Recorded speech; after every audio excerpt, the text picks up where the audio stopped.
Chapter 26.3 The Korean War.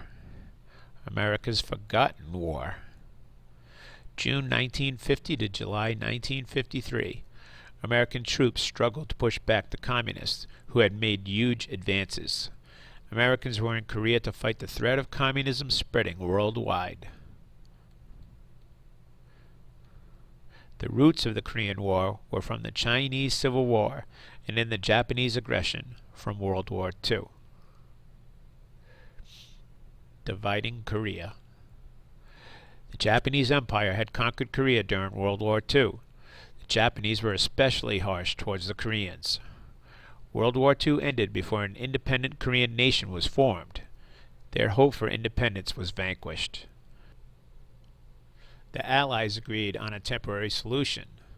The Soviet Union soldiers had accepted the surrender of Japanese troops north of the 38th parallel. This is approximately half of Korea. American forces accepted the surrender of Japanese troops south of the 38th parallel. The dividing line was never intended to be permanent. Korea was divided in half.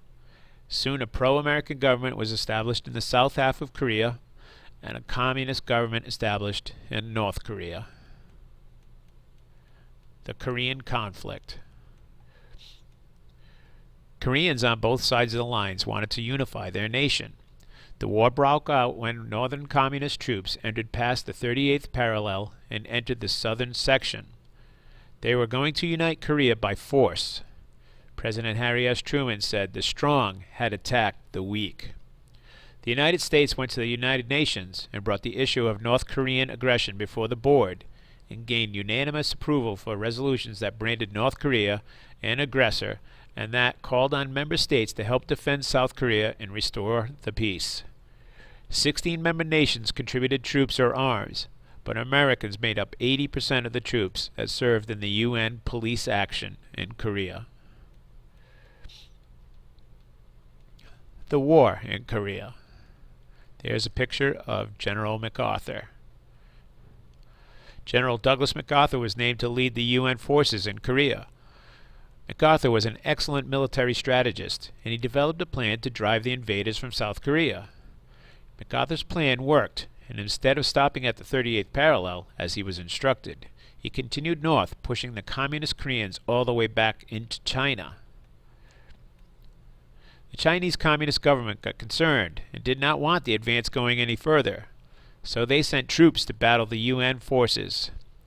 A stalemate occurred, and MacArthur could not persuade Truman to send more military to push the advancement back. So MacArthur sent a letter to House Minority Leader of the U.S. Congress, Joseph Martin, complaining about Truman. Martin made the letter public, and President Truman was outraged. He looked bad in the public. Truman fired MacArthur for insubordination. Some of the effects of the Korean War. Americans had enormous frustration from the war. 34,000 Americans were killed, and over 100,000 men were wounded, and they wanted to know why there was such limited success in Korea. Americans also questioned whether their government was serious about stopping communism. Conversely, though, Americans were happy a war occurred without a nuclear war, and it seemed Americans would have to get used to more limited wars and more limited victories. Because of this, the budget of the military increased from less than a third of the U.S. budget to over half of the federal money. The United States came to accept the demand of permanent mobilization, and American soldiers were stationed around the world. The Korean War helped to shape future U.S. policy in Asia. The Americans and communists would continue to watch each other, and they would have further complications in the near future, as we will see.